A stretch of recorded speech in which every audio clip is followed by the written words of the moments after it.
അച്ഛൻ്റെ അഭാവത്തിൽ ഇതിനെക്കുറിച്ചെല്ലാം സാധാരണ ഒന്നും അറിയാത്ത എന്നെയാണ് ഇതിന് പറഞ്ഞു വിട്ടത്. ഞാൻ ഇതിനോടുള്ള താല്പര്യമുണ്ടെങ്കിലും ഇതിനെക്കുറിച്ചുള്ള അറിവ് അല്ലെങ്കിൽ ഇതിനെക്കുറിച്ചുള്ള എക്സ്പീരിയൻസോ നമ്മൾ മണ്ണിലിറങ്ങി പണിയെടുത്തിട്ടില്ല. എല്ലാം തിയറിറ്റിക്കൽ നോളജ് മാത്രമേ ഉള്ളൂ. ഇതിനെക്കുറിച്ചുള്ള പ്രാക്ടിക്കലായിട്ടുള്ള അറിവൊന്നും നമുക്കില്ല.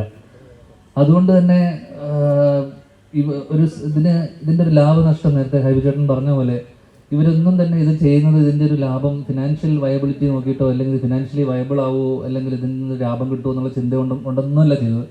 ഇതൊരു ഇൻട്രസ്റ്റിൻ്റെ പുറത്ത് അല്ലെങ്കിൽ ഒരു പാഷൻ്റെ പുറത്താണ് എനിക്ക് തോന്നുന്നു വർഷങ്ങൾക്ക് മുന്നേ അച്ഛൻ ഇങ്ങനൊരു പ്രാക്ടീസ് അല്ലെങ്കിൽ ഈ സ്ഥലം, കാരണം നമ്മൾ താമസിക്കുന്ന വീടിനോട് ചേർന്ന് നിൽക്കുന്ന പാടം. അപ്പം ഞാൻ വന്നപ്പോൾ ചോദിച്ചു, ഈ പാടം ആരുടെയാണെന്ന് ചോദിച്ചു. അതിൻ്റെ ബന്ധപ്പെട്ട ആൾക്കാരൊന്നും ഇവിടെ ഇല്ലെന്ന് തോന്നുന്നു.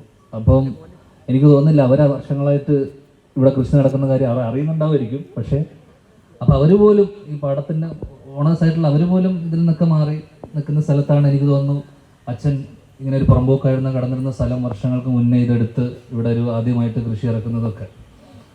അതെനിക്ക് തോന്നുന്നു അതൊരു നേരത്തെ പറഞ്ഞ പോലെ അച്ഛൻ്റെ അച്ഛൻ ഒരു കർഷകനായിരുന്നു. അപ്പോൾ അതുകൊണ്ട് തന്നെ പുള്ളിക്ക് അതിനോടുള്ളൊരു പാഷൻ ചെറുപ്പം മുതലേ ഉണ്ടായത് കൊണ്ടും അല്ലെങ്കിൽ അതിൽ നിന്നുള്ളൊരു ലാഭം അതിനപ്പുറം ഇങ്ങനൊരു കൾച്ചർ കൊണ്ടുവരണം അല്ലെങ്കിൽ ഓർഗാനിക് കൃഷി അല്ലെങ്കിൽ അങ്ങനെ ഒരു കൾട്ടിവേഷനെ കുറിച്ച് പുള്ളിക്കുള്ളൊരു താല്പര്യത്തിൻ്റെ പുറത്ത് മാത്രമാണ്.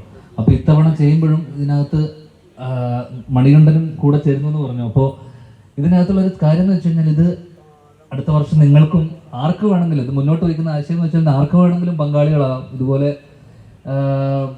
എന്താ പറയണ്ടേ, ഇങ്ങനെ പുറമ്പോക്കായി കിടക്കുന്ന നേരത്തെ ചേട്ടൻ പറഞ്ഞു 5000 ഹെക്ടറോളം അല്ലേ സ്ഥലങ്ങൾ ഇങ്ങനെ പുറമ്പോക്കായി കിടക്കുകയാണ്. അപ്പോൾ അത്തരം സ്ഥലങ്ങളൊക്കെ ഏറ്റെടുത്ത് ഇവിടെ ഇതിൽ മുന്നോട്ട് വെക്കുന്ന ഒരു കോൺസെപ്റ്റ് എന്ന് വെച്ച് കഴിഞ്ഞാൽ നിങ്ങൾക്കും ആർക്കും ഇതിൽ പങ്കുചേരാം എന്നുള്ളതാണ്. ഈ വർഷം ഞാൻ ഇതിൻ്റെ ഭാഗമാകുമ്പോൾ അടുത്ത വർഷം നിങ്ങളുടെ കൂട്ടത്തിൽ ആർക്കും ഉണ്ടെങ്കിൽ ഇവിടെ വന്നിട്ട് ഇതിൽ ഇൻവെസ്റ്റ് ചെയ്യുകയാണെങ്കിൽ നിങ്ങൾക്കും ഇതിൻ്റെ ഭാഗമാകാം. അതൊരു പ്രാക്ടീസ് ആയിട്ടും അതൊരു താല്പര്യത്തിൻ്റെ പുറത്തും ചെയ്യുക. അതിൻ്റെ ലാഭവും നഷ്ടവും ഒന്നും നോക്കാതെ നിങ്ങൾക്ക് ചെയ്യാൻ താല്പര്യമുണ്ടെങ്കിൽ നിങ്ങളും എല്ലാവരും ഇതിൽ ഇഷ്ടമുള്ള ആൾക്കാർക്ക് ഇതിൻ്റെ ഭാഗമാകാം.